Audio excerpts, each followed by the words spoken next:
खबर आपको इस बीच बता दें, मध्य प्रदेश में हुक्का बार पर अब सख्त कार्रवाई होगी। दरअसल राष्ट्रपति ने हुक्का बार पर प्रतिबंध बिल को मंजूरी दे दी है। राष्ट्रपति की मंजूरी के बाद अब जल्द ही एक्ट बनेगा और शिवराज कैबिनेट में 2022 में बिल पर मुहर लगाई जा चुकी है। प्रदेश में करीब 200 से ज्यादा हुक्का बार चलाए जा रहे हैं। हुक्का लाउंज चलाने वालों पर एक्ट बनने के बाद कार्रवाई होगी। 50,000 से 1 लाख रुपए तक का जुर्माना होगा। 1 साल से 3 साल तक की सजा का भी प्रावधान होगा। हुक्का बार बंद होगा। एक्ट बनने के बाद और इससे पहले ही जो प्रदेश में एक्शन लिया गया था उसके आधार पर भी ये हुक्का लाउंज, हुक्का बार किसी भी तरह से चलाना गैर कानूनी होगा। और आपको बता दें कि राष्ट्रपति की मंजूरी मिलने के बाद अब ये जो एक्ट बनेगा और इस एक्ट के बाद जिस तरह से प्रदेश सरकार पहले ही इसके बारे में काम कर चुकी है। शिवराज कैबिनेट में 2022 में ही इस बिल पर मुहर लगा दी गई थी। 50,000 से 1 लाख तक का जुर्माना, ऐसे में अगर आप हुक्का बार चलाते हैं तो आप पर लगाया जा सकता है। सजा की बात करें तो सजा जो है वो करीब 1 साल से 3 साल तक की होगी। इसका प्रावधान इस तरह से रखा गया। जितेंद्र हमारे सहयोगी इस वक्त हमारे साथ फोन लाइन पर मौजूद है। जितेंद्र, ये कानून लाना और उसके बाद हुक्का बार पर कार्रवाई करना, अभी कितना काम बाकी है? चूंकि प्रदेश में तो पहले से ही इसके खिलाफ कदम उठाए जा रहे थे।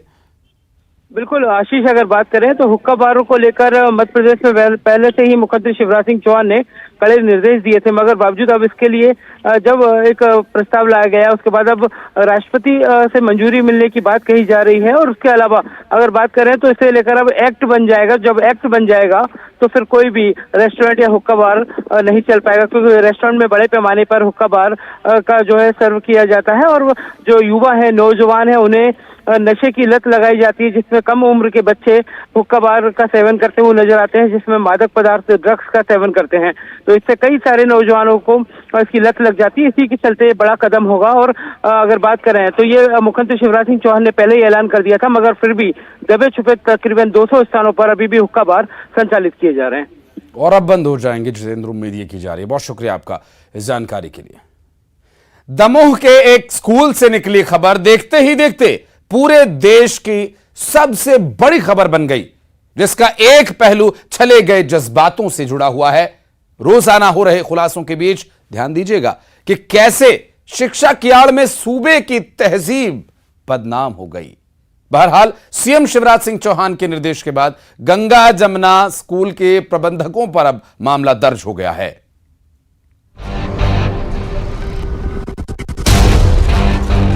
धर्मांतरण के कुचक्र चल रहे हैं,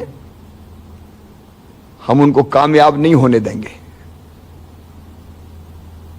पूरे प्रदेश में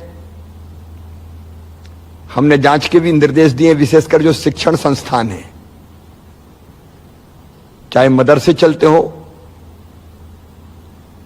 अगर गलत ढंग से शिक्षा भी दी जा रही होगी तो हम उसको भी चेक करेंगे। सीएम शिवराज की नाराजगी की वजह यह कि शिक्षा के मंदिर की आड़ में गुनाह के खेल ने सूबे की तहजीब को निशाना बनाया, सूबे के भाईचारे को निशाना बनाया, सनातन को निशाना बनाया। सालों से जिस गंगा जमनी तहजीब के हवाले के साथ एक साथ रहते आ रहे हैं अलग अलग मजहब के लोग, उसे निशाना बनाया गया। दमोह के गंगा जमुना स्कूल में जारी धर्मांतरण के खेल के रोजाना नए खुलासे सामने आ रहे हैं। एक से बढ़कर एक पाप की परत रोजाना खुल रही है, लेकिन इसका सबसे ज्यादा असर पड़ा है तो उस मोहब्बत की बुनियाद पर जो हिंदुस्तान की आत्मा है। जांच के निर्देश दिए हैं, उच्च स्तरीय जांच होगी। एक बात साफ है, कोई भी बेटी को या बच्चों को अलग ड्रेस पहनने के लिए या बांधने के लिए, चाहे वो हिजाब हो बाकी चीज हो, बाध्य नहीं कर सकता। हम कठोरतम कार्रवाई करेंगे। मेरी जांच की रिपोर्ट आने दीजिए, जो सच है उसके आधार पर कार्रवाई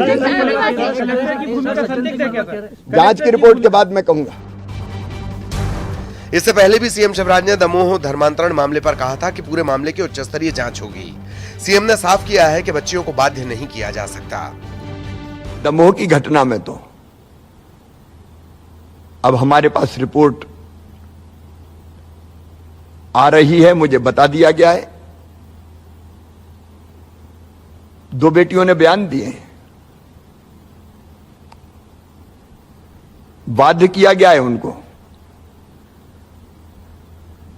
ये बहुत गंभीर मामला है और जैसा गृह मंत्री नरोत्तम मिश्रा जी ने बताया पहले ही, हम एफआईआर कर रहे हैं, कठोरतम कार्रवाई होगी। भोले भाले मासूम बच्चे जिनमें समझ ही नहीं, पढ़ाई के नाम पे बुला के अगर इस ढंग का प्रयत्न किया जाता है तो हम किसी कीमत पर बर्दाश्त नहीं करेंगे। सीएम की नाराजगी की वजह यह भी भांजियों से उनका लगाव। हर आयोजन की शुरुआत भांजियों के पैर पखार कर करने वाले सूबे के मुखिया की भांजियों को कोई बाध्य करे, ये नाकाबिले बर्दाश्त है। इधर इस पूरे कांड के तार अब जाकिर नाइक से जुड़ने लगे हैं। गंगा जमुना स्कूल के कांड को लेकर हिंदूवादी संगठन के कार्यकर्ताओं ने यह आरोप लगाया कि पूरे कांड के पीछे नफरती मजहबी गुरु जाकिर नाइक की प्रेरणा काम कर रही है। उसी के उपदेश का असर है कि खामोशी से तहजीब की आड़ लेकर यह खेल जारी था। इधर स्कूल में कई अभिभावक पहुंचे हैं जिन्होंने अपनी फीस के पैसे वापस मांगे हैं। ऐसा लगता नहीं कि शिक्षा के नाम पर चलाए जा रहे इस 72 हुरिया मिशन का खात्मा यहां हुआ है। इंतजार कीजिए, पाप की परतें अभी प्याज की तरह खुलनी बाकी हैं। दमोह से आशीष, भोपाल से रंजना के साथ ब्यूरो रिपोर्ट, न्यूज़ 18। और यहां रुकेंगे एक छोटे से ब्रेक के लिए। खबरों का सिलसिला आगे भी जारी है।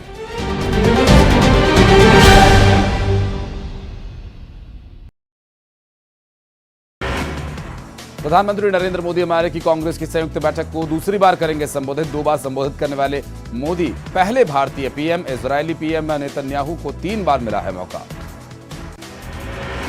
बालासोर ट्रेन हादसे की सीबीआई जांच शुरू। जांच के लिए पहुंची 10 सदस्यीय टीम स्टेशन पर रेलवे अफसरों से बातचीत कर रही थी। यूपी के गोंडा में पहुंचे यौन शोषण मामले की जांच की आज दिल्ली पुलिस की एसआईटी टीम ब्रिजभूषण सिंह के 12 करीबियों से पूछताछ करने पहुंची।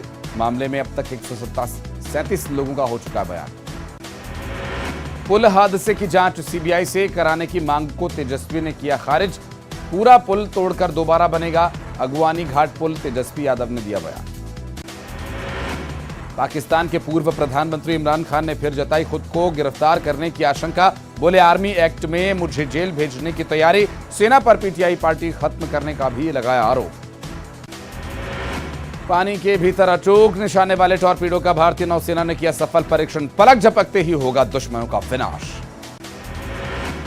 दिल्ली के जाफराबाद में तोड़फोड़ फायरिंग, गोली लगने से 4 लोग घायल है। सामने आया सीसीटीवी वीडियो। फरार आरोपियों की तलाश में जुटी पुलिस। पुनः पहुंचे केंद्रीय वन मंत्री भूपेंद्र सिंह। वन विभाग के अधिकारियों के साथ की बैठक। चीतों की मौत पर नहीं दिया कोई बयान। दमोह डीईओ स्याही फेंकने मामले में बीजेपी के प्रदेश अध्यक्ष ने किया किनारा। कहा घटना के संबंध में कानून कर रहा है कार्रवाई, दोषियों को मिलेगी सजा। ग्वालियर पहुंचे उत्तराखंड के सीएम पुष्कर सिंह धामी। शिवराज सरकार की कामकाज की तारीफ की। विपक्षी एकता पर उठाए सवाल। बालासोर ट्रेन हादसे पर दिग्विजय सिंह ने केंद्र सरकार को घेरा। कहा इंटरलॉकिंग सिग्नल्स में फॉल्ट की वजह से हुई दुर्घटना। रेल अधिकारी ने सरकार को फरवरी में ही दी थी इंटरलॉकिंग। फॉल्ट